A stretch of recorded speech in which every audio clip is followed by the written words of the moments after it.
Si no te sobrecoge la cólera de una tormenta en el despertar abrupto de un susurro nocturno, acompáñanos por la desértica tierra encantada de los relatos. Busca en el refugio desolado de nuestro podcast. Penetra en los sueños de este hogar hechizado por el horror, donde podrás escuchar narraciones de cuentos al abrigo de la noche plutónica. Atrévete si temes a largos intervalos de horrible cordura. Si crees que no hay mayor terror que la tortura de lo cotidiano, vente a criar cuervos con nosotros. Escucha Territorio Extrañer.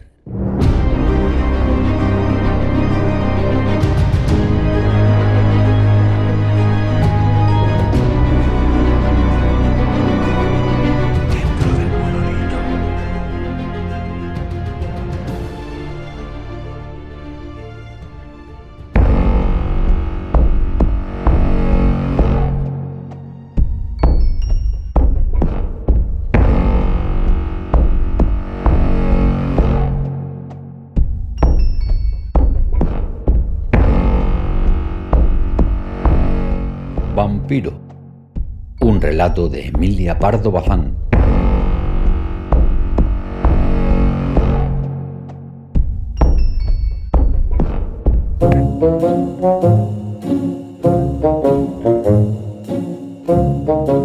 No se hablaba en el país de otra cosa.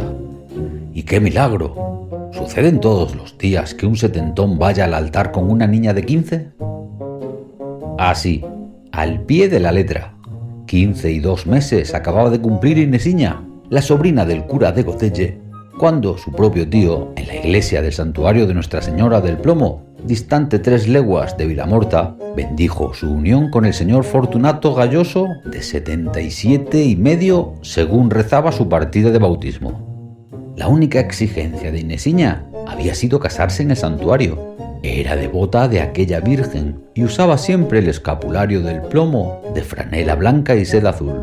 Y como el novio no podía, ¿qué iba a poder? Malpocadiño, subir por su pie la escarpada cuesta que conduce al Plomo desde la carretera entre Cebre y Vilamorta, ni tampoco sostenerse a caballo, se discurrió que 2 fornidos mocetones de Gondelle, hechos a cargar el enorme cestón de uvas en las vendimias, llevasen a don Fortunato en la silla de la reina hasta el templo. Buen paso de risa. Sin embargo, en los casinos, boticas y demás círculos, digámoslo así, de Vilamorta y Cebre, como también en los atrios y sacristías de las parroquiales, se hubo de convenir en que Gondelle cazaba muy largo y en que la Inesiña le había caído el premio mayor. ¿Quién era, vamos a ver, Inesiña? Una chiquilla fresca, llena de vida, de ojos brillantes, de carrillos como rosas. Pero, ¡qué demonio! Hay tantas desde Sil a Laveiro. En cambio, caudal como el de don Fortunato, no se encuentra otro en toda la provincia. Él sería bien ganado o mal ganado, porque esos que vuelven del otro mundo con tantísimos miles de duros, sabe Dios qué historias ocultan entre las 2 tapas de la maleta. Solo que...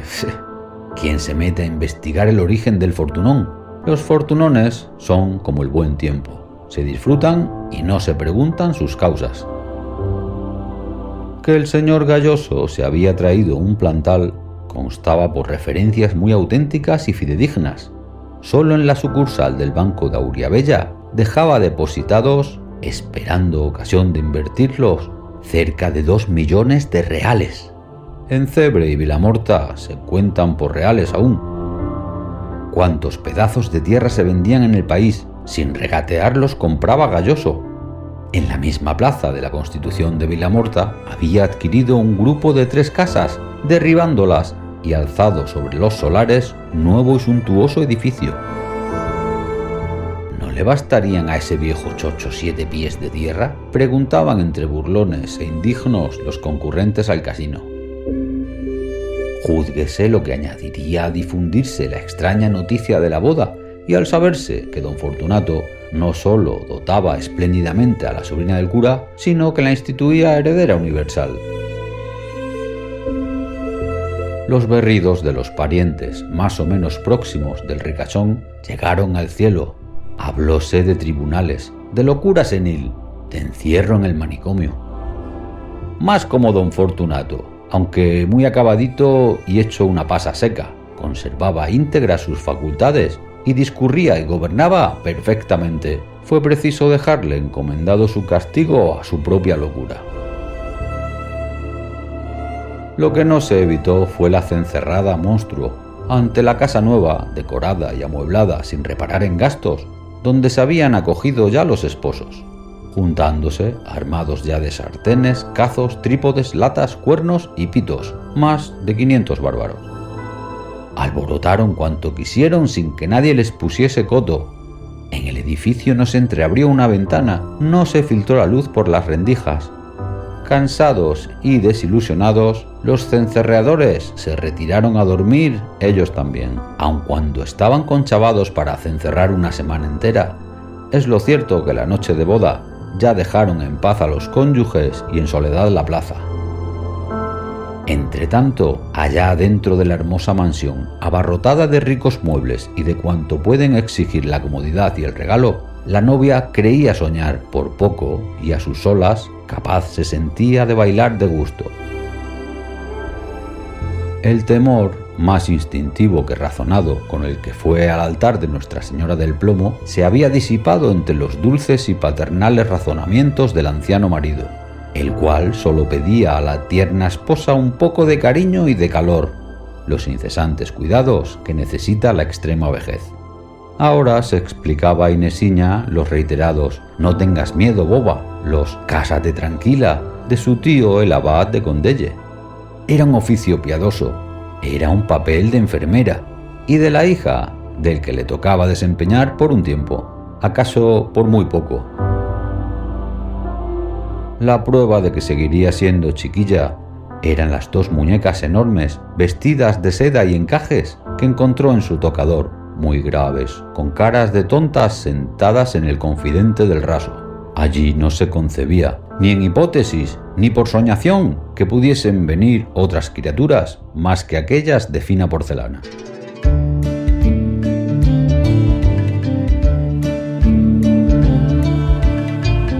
Asistir al viejecito, vaya, eso sí que lo haría de muy buen grado Inés, día y noche, la noche sobre todo, porque era cuando necesitaba a su lado, pegado a su cuerpo, un abrigo dulce, se comprometía a atenderle y a no abandonarle un minuto.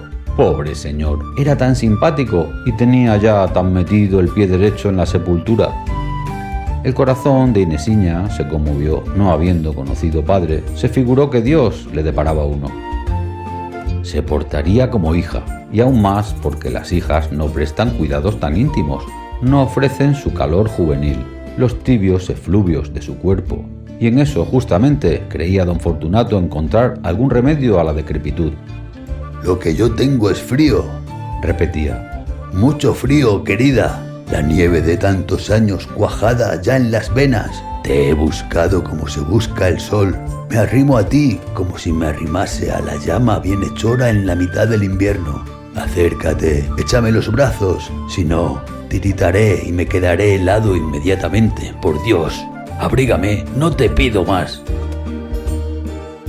Lo que se callaba el viejo, lo que se mantenía secreto entre él y el especialista curandero inglés, a quien ya, como en último recurso, había consultado, era el convencimiento de que, puesta en contacto su ancianidad con la fresa primavera de Inesiña, se verificaría un misterioso trueque. Si las energías vitales de la muchacha, la flor de su robustez, su intacta provisión de fuerzas, debían reanimar a don Fortunato, la decrepitud y el agotamiento de éste se comunicarían a ella, transmitidos por la mezcla y cambios de los alientos, recogiendo al anciano aura viva, ardiente y pura, y absorbiendo la doncella un vaho sepulcral.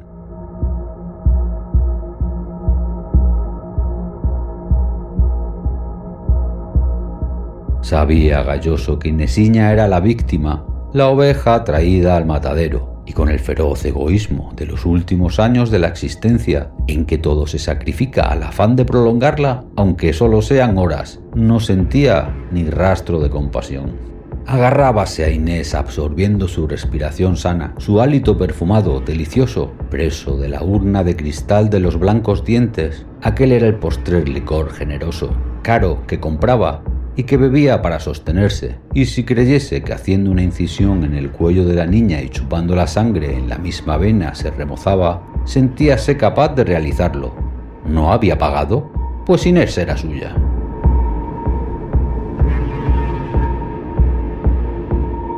Grande fue el asombro de Vilamorta, mayor que el causado por la boda aún, cuando notaron que don Fortunato, a quien tenían pronosticado a los 8 días en la sepultura, daba indicios de mejorar, hasta de rejuvenecerse.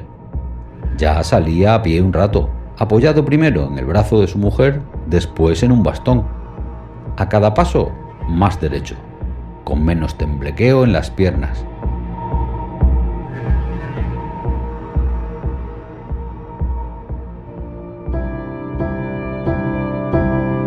A los 2 o 3 meses de casado, se permitió ir al casino, y al medio año, ¡oh maravilla!, jugó su primera partida de billar, quitándose la levita hecho un hombre.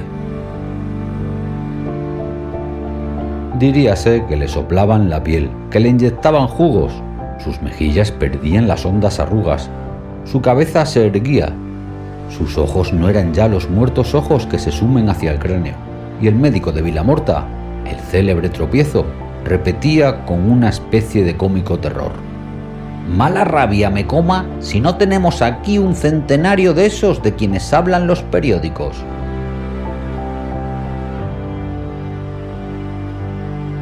El mismo Tropiezo hubo de asistir en una larga y lenta enfermedad a Inesiña, la cual murió, lástima de muchacha, antes de cumplir los 20. Consunción, fiebre ética, algo que expresaba el modo más significativo la ruina de un organismo que había regalado a otro su capital. Buen entierro y buen mausoleo no le faltaron a la sobrina del cura, pero don Fortunato busca novia. De esta vez, o se marcha del pueblo, o la cencerrada termina en quemarle la casa y sacarle arrastrando para matarle de una paliza tremenda. Estas cosas no se toleran 2 veces. Y don Fortunato sonríe, mascando con los dientes postizos el rabo de un puro.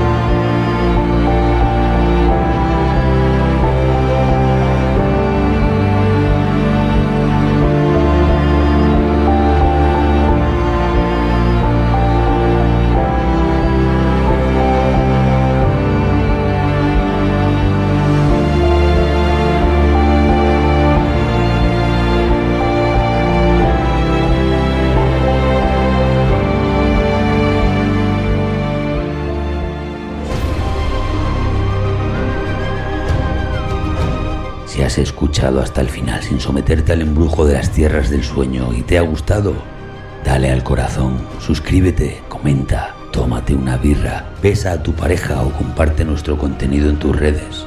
Es gratis. Hasta la próxima. Mientras llega, seguiremos criando cuervos al amparo lóbrego de nuestra morada.